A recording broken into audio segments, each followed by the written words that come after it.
Alhamdulillah Rabbil Alameen. Hasbunallah wa ni'mal wakil. The Lord is my light, my salvation. Whom shall I fear? And yea, though I walk through the valley of the shadow of death, I will fear no evil, for you art with me. Thy rod and thy staff, they comfort me. Thou preparest the table before me in the presence of my enemies.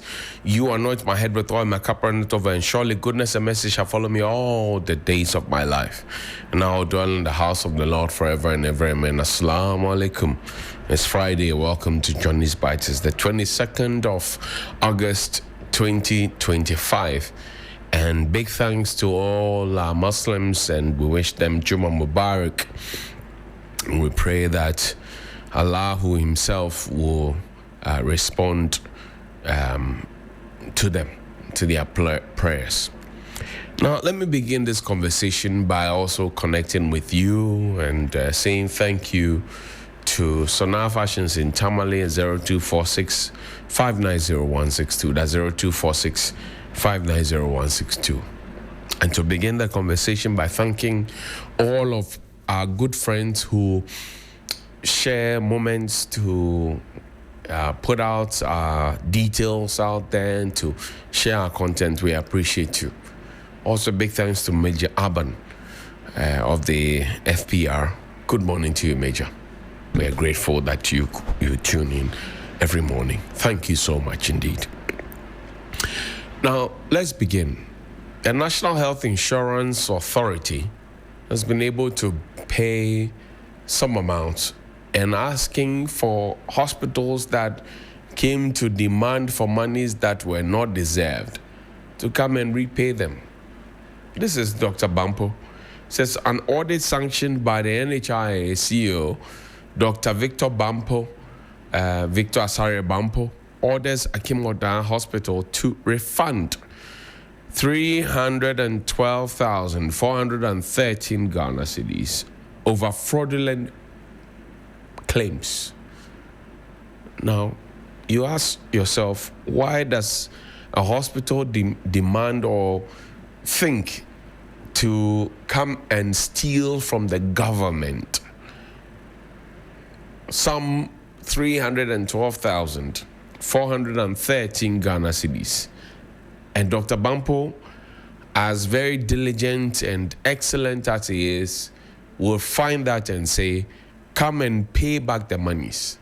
So this hospital at Akim Oda Hospital, why did they do that?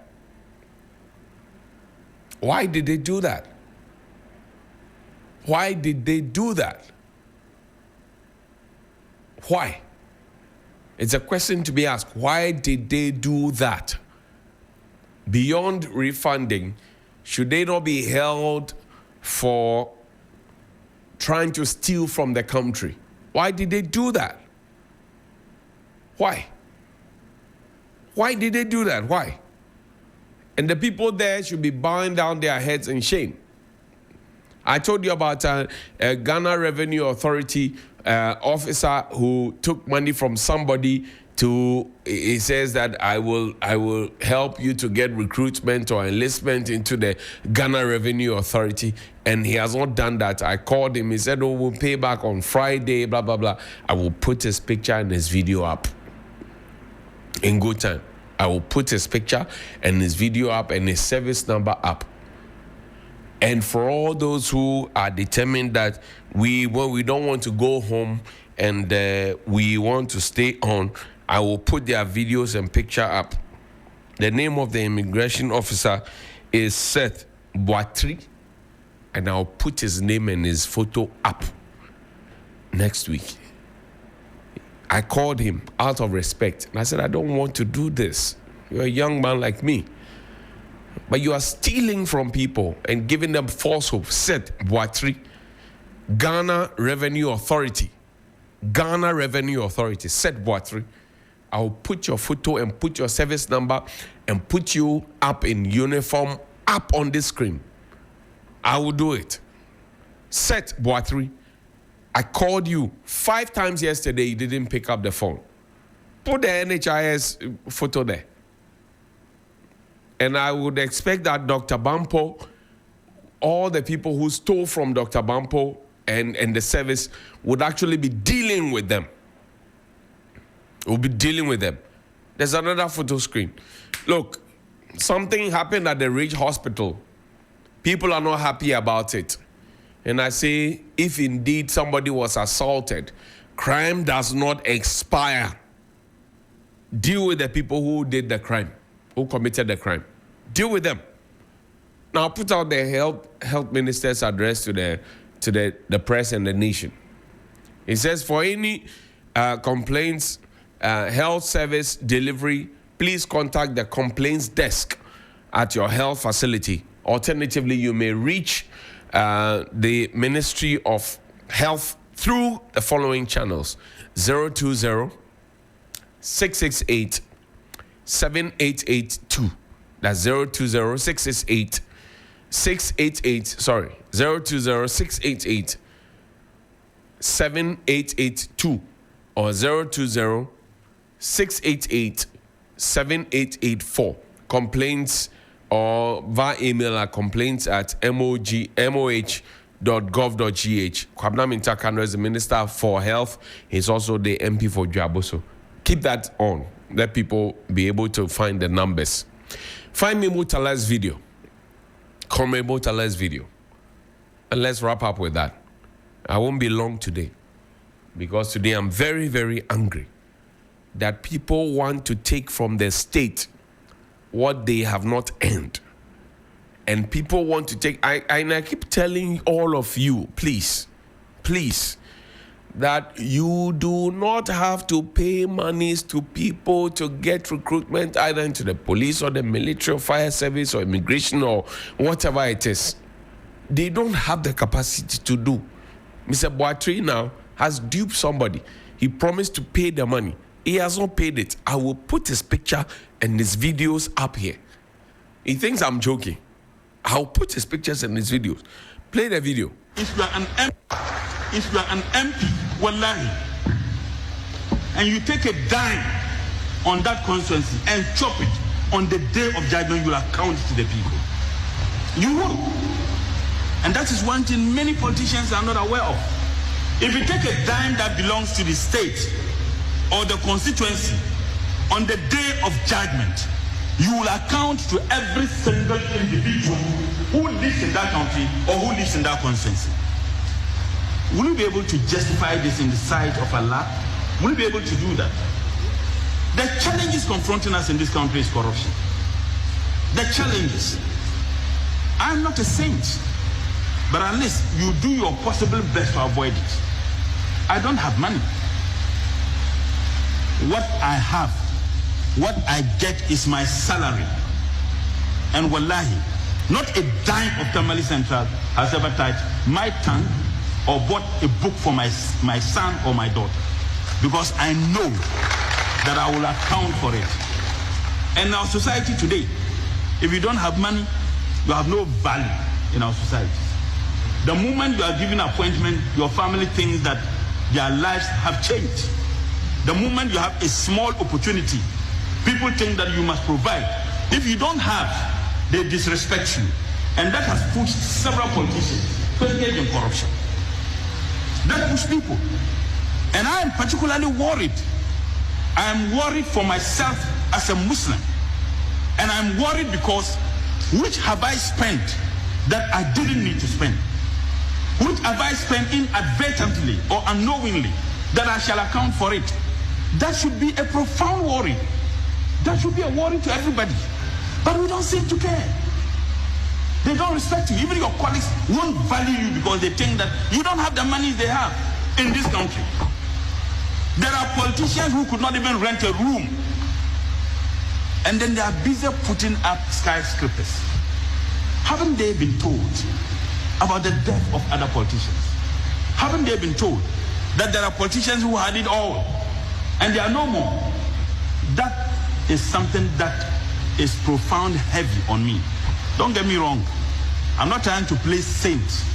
Wallahi, Allah will bear me witness. Whatever I say genuinely.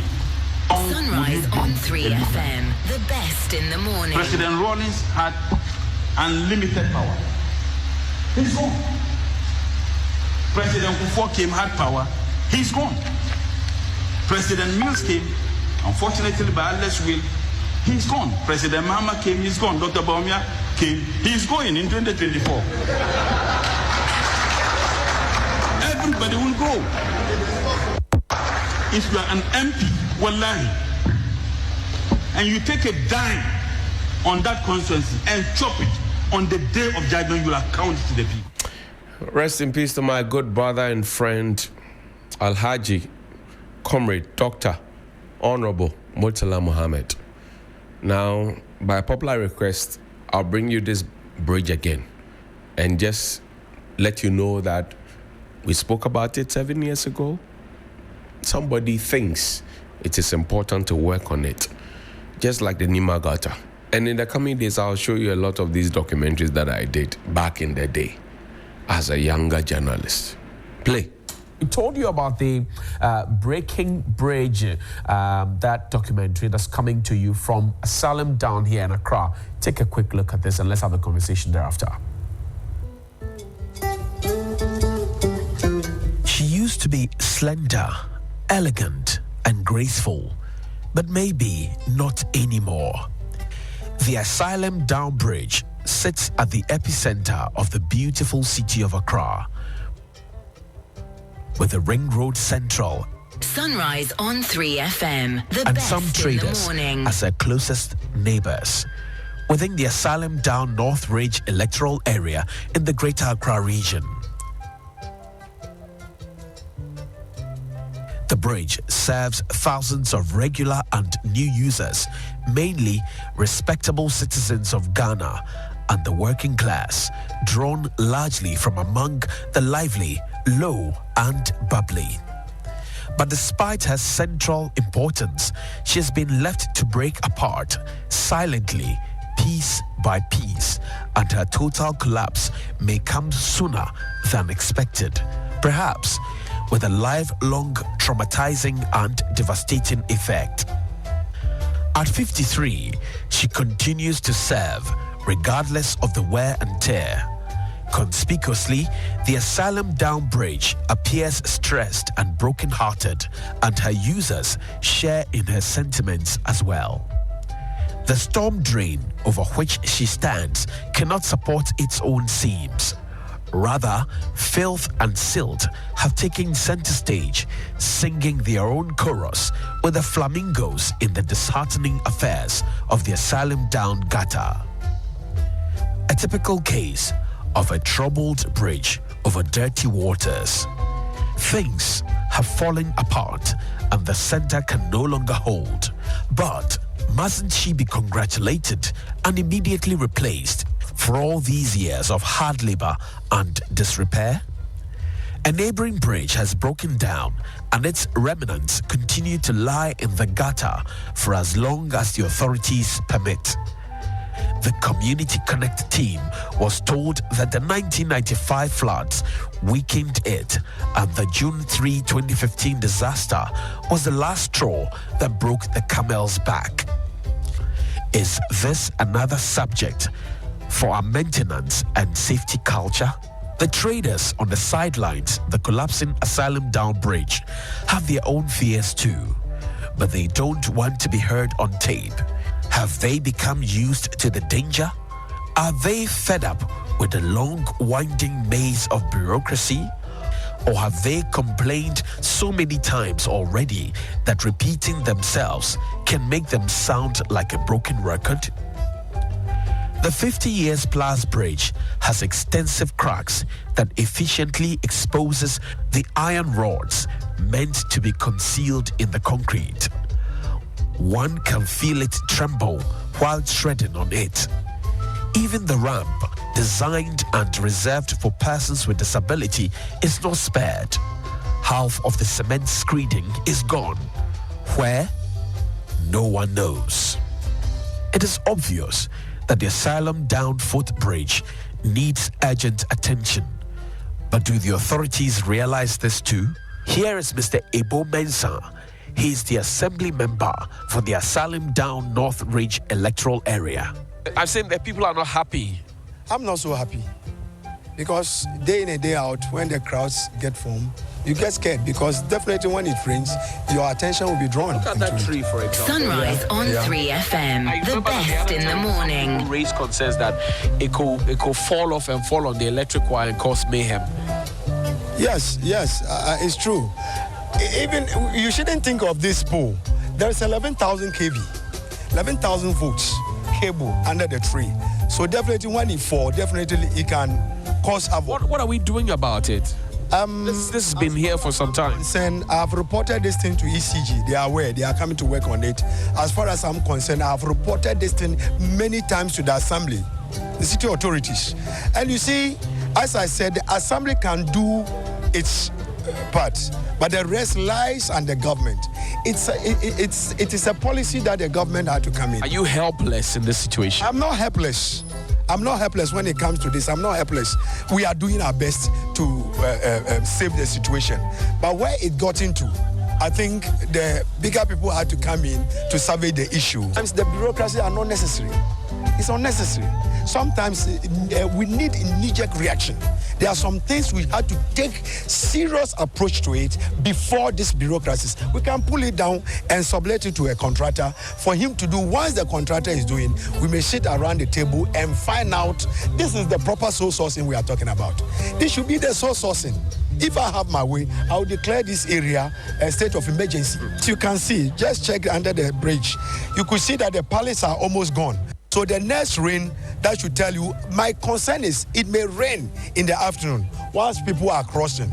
Who knows what will happen? It can just capsize inside and it will affect lives. So I feel we can block this. They call the place as danger area. But when you call it, when are you going to do that? When you call it, where are the people going to pass through? Between life and where the people are going to pass, which do you choose? That is why we are going to take decision on it. You could see the markets. We just took this market last 2 weeks. I am know for sure that contractors have been.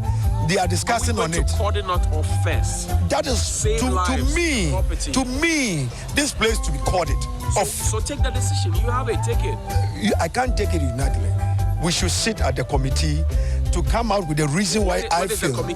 Definitely we are going to meet either after Easter, Tuesday. Okay. Environmental subcommittee will be meeting together with disaster, which I'm both chairman to that committees. So we are going to take urgent decision to make sure that the place is going to be covered out and make sure that nobody walks over the bridge. Because I'm afraid if it rains this night, we don't know what will happen tomorrow. The filth that you see come from Nima, Mamobi, Alaju, and environs. They just throw them in the gutter. Just pass through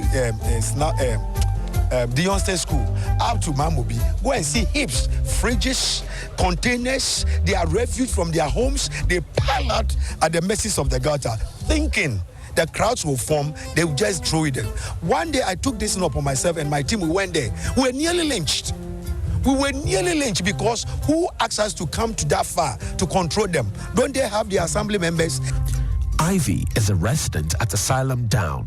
She enjoys her daily morning walks, and this bridge is a necessary evil that aids her to cross the gap over this huge storm drain. Hear her worst fears. It's scary because the bridge is virtually caving in, and I use it almost every other day when I'm going for my morning walks. Each time I get on it, I sort of get the shivers because just this morning I use it, and when I got on it, it just occurred to me that what if it should cave in? Is the National Disaster Management Organization, the Accra Metropolitan Assembly, and the folks in charge of drains waiting for a disaster to happen before they rush to wallow in pity parties, grab photo opportunities to make speeches, distribute relief items and compensation, and just go back to sleep again? These helpless people are not asking for a gold-plated bridge.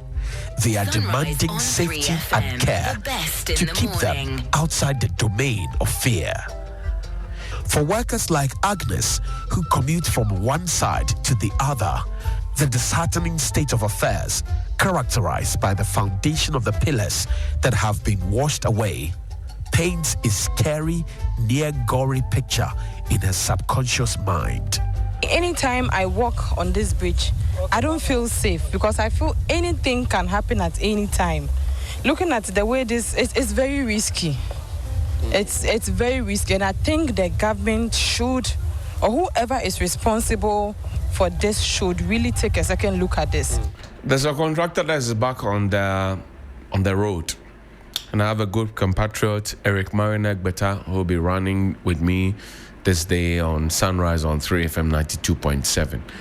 And just to let you know that the contractor is back on the project and dealing with it. Kuzo, put that up. Let's see the contractor running the whole project now and dealing with it the way it has to be dealt with. That will be the end of our sermon for this morning. And just to show you that we have been committed to the Republic of Ghana since 19 We have not been selfish, we have been selfless. And just to let you know that Godwin Asedeba, the second time that the BBC Komla Duma Award came to Ghana, came to Parkway Siasari and also came to Godwin Asedeba. You can love us, you can hate us, but we got it. We are the ones who own it. We are the ones who have it. At the end of the day, you will mention our name, whether you like it or not. We are here, and we are here to stay. Please call me 055-924-2717 and 055-691-0154. Good morning. Good morning, Johnny.